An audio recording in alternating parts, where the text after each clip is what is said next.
Primeira pergunta, Cristina, vem de uma internauta que mandou a dúvida dela pelo canal da Religião Divina no YouTube. Então, lá em um dos vídeos, ela deixou lá a dúvida dela. A Vanir Barbosa, que perguntou o seguinte: Salve Jesus! A saudação a você também, Vanir. Devemos pedir ajuda a alguém que já desencarnou há mais de 15, 20 anos, já que pode ser que essa pessoa já tenha reencarnado? Excelente pergunta, Vanir. E a sua pergunta, ela está diretamente ligada à união compulsória com a humanidade espiritual. Nós vamos falar sobre isso.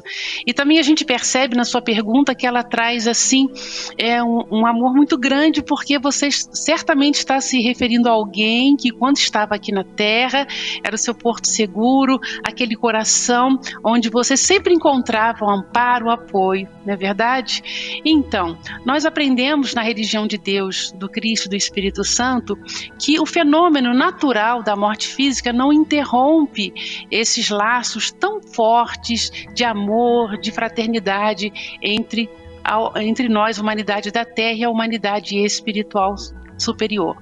Mas nós vamos trazer a resposta para você, porque devemos sim manter sempre esse contato que foi firmado aqui com uma vivência de muita harmonia, porque você confia nesse coração amigo e deseja fazer também o seu pedido, né? Certamente seu coração está sempre assim lembrando dessa pessoa querida que sempre lhe ajudou quando estava fisicamente aqui na Terra. E no mundo espiritual, naturalmente, na evolução que essa pessoa vai prosseguir, continuará também lhe ajudando. Mas vamos recorrer aqui, Vanir, às sagradas diretrizes espirituais da religião de Deus, do Cristo e do Espírito Santo. É uma coleção de autoria do escritor Paiva Neto, e aqui ele traz no volume 2º a abrangência do Templo da Boa Vontade. Como o Templo da Boa Vontade nos ensina a promover esse relacionamento fraterno, seguro, saudável com a humanidade espiritual. Então vamos aqui à página 440, no subtítulo: O mundo espiritual não é uma abstração.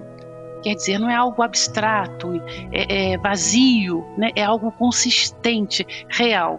Ele escreve assim: quais as consequências, por exemplo, de um parlamentar realmente compreender que há vida após a morte do corpo físico? E ainda mais, reconhecer que existem na dimensão espiritual políticos capacitados a inspirar-lhe grandes decisões, sem lhe tolher o livre-arbítrio, pois o relacionamento será consciente. E da mesma forma para religiosos, filósofos, cientistas, economistas, artistas, esportistas, operários, donas e donos de casa, professores e professoras, médicas e médicos, enfermeiras e enfermeiros, bombeiros, motoristas, taxistas, garis, entre outros. O mundo espiritual não é uma abstração. A vida inteligente cá e lá. E como cá, lá habitam espíritos em várias condições evolutivas. Nem todos são de luz. A presença dos espíritos elevados, a todos auxiliando como anjos da guarda, dependerá de bons pensamentos e da forma correta de agir.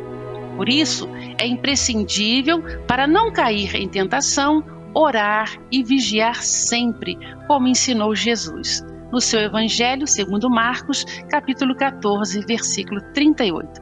Fechar aspas aqui nesse trecho. Já compreendemos então que sempre nosso coração pode recorrer sim a esses irmãos queridos da espiritualidade, porque sempre haverá uma correspondência, né? Não sei qual a sua profissão ou a profissão dessa pessoa a quem você se refere, né? Mas há a profissão lá no mundo espiritual também. O que é importante, porque você comenta, né? Já há 15 ou 20 anos que esse ente querido já passou para o mundo espiritual e poderá já ter voltado à Terra. E se assim acontecer, Vanir, vejamos bem, os nossos pedidos todos eles são recebidos no mundo espiritual pelo nosso anjo da guarda. Porque mesmo se esse ente querido, essa pessoa a quem você se refere, por questões de aprendizado, de readaptação no mundo espiritual, não estiver no momento, no tempo e no espaço divinos, que é diferente do nosso tempo e nosso espaço aqui na Terra, em condição de trabalhar, de responder imediatamente, ou em todo o trabalho que exige no mundo espiritual o seu pedido, o que acontece? O seu anjo da guarda se responsabiliza por essa súplica. A sua súplica, o seu pedido não se perde no vazio. Por quê? Porque Jesus, ele disponibilizou no mundo espiritual equipes, trabalhadores, para sempre cuidar da nossa evolução. Ele disse que ele voltaria ao Pai, mas ele mandaria aqui na Terra e nos vários estratos, né, das dimensões espirituais, o Paráclito, o Espírito Santo, que é toda uma equipe de trabalhadores, as profissões mais diversas, né, que vão sempre nos ajudar. Então o seu anjo da guarda, que lhe conhece desde há muito tempo, portanto, conhece as pessoas com quem você convive, com quem você já conviveu aqui na Terra, conhece todos esses relacionamentos, vai cuidar para que o seu pedido seja atendido, né? E se esse ente querido já estiver na Terra, ou numa idade de uma criança, um bebê, um adolescente, um pré-adolescente, enfim, existem as condições espirituais que precisam ser respeitadas. E o seu anjo guardião vai saber cuidar disso. Porque se for uma criança, por exemplo, e que para o seu desenvolvimento não pode receber ali algumas vibrações, de repente, de sofrimento ou de angústia, né? O anjo da guarda daquela criança, juntamente com o seu, vai protegê-la, né? Então não vai poder cuidar daquilo naquele momento, mas o seu pedido não vai se perder. Ele será recebido pelo coração do seu querido anjo da guarda. Um exemplo, você quer ver como os nossos pedidos não se perdem, como Jesus está sempre atento às nossas súplicas? O irmão Paiva Neto, ele diz assim: nunca se soube que Jesus jamais deixasse de atender ao apelo de uma alma sentida. Olha um exemplo aqui no Santo Evangelho do Cristo, segundo João, no capítulo 1, versículos de 45 a 51. Quando Jesus estava ali convocando os seus primeiros discípulos, ele convoca Felipe, né? Então a partir do versículo 45, João Evangelista narra: Felipe encontrou Natanael e disse-lhe: achamos aquele sobre quem Moisés escreveu na lei e a respeito de quem os profetas também escreveram, Jesus o Nazareno, filho de José. Perguntou-lhe Natanael: de Nazaré pode sair alguma coisa boa? Respondeu-lhe Filipe: vem e vê. Jesus viu Natanael aproximar-se e disse a seu respeito: eis um verdadeiro israelita em quem não há dolo. Perguntou-lhe Natanael: de onde me conheces? Respondeu-lhe Jesus: antes de Felipe te chamar, eu te vi quando estavas debaixo da figueira. Então exclamou Natanael: mestre, tu és o Filho de Deus, tu és o Rei de Israel. Ao que Jesus lhe respondeu: porque eu te disse que te vi debaixo da figueira, crês? Pois maiores coisas do que estas verás. E acrescentou: em verdade vos digo, que vereis o céu aberto e os anjos de Deus subindo e descendo sobre o Filho de Deus.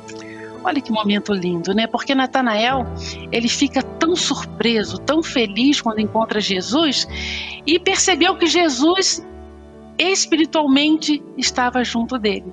Porque somente Jesus poderia saber o que ele, Natanael, estava sentindo, refletindo naquele momento debaixo da figueira. Certamente um momento em que ele estava ali buscando a resposta muito importante para algo na sua vida, e somente alguém muito elevado, muito amoroso, poderia saber, poderia conhecer, e Jesus certamente naquele momento inspirou a Natanael a resposta. Então, quando ele encontrou Jesus, a vibração era a mesma, daquela vibração espiritual que ele sentiu ali, estando debaixo da figueira. Então o divino amigo Jesus sempre vai cuidar de que os nossos pedidos sejam atendidos.